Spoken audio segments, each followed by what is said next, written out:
কালকে পহেলা বৈশাখ গেল, আর আজকে আমার মা আমার জন্য আম পাঠিয়ে দিয়েছে।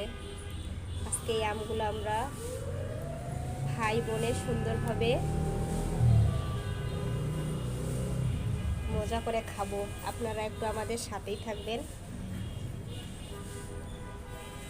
দেখুন আমি ছিলতেছি আমগুলা।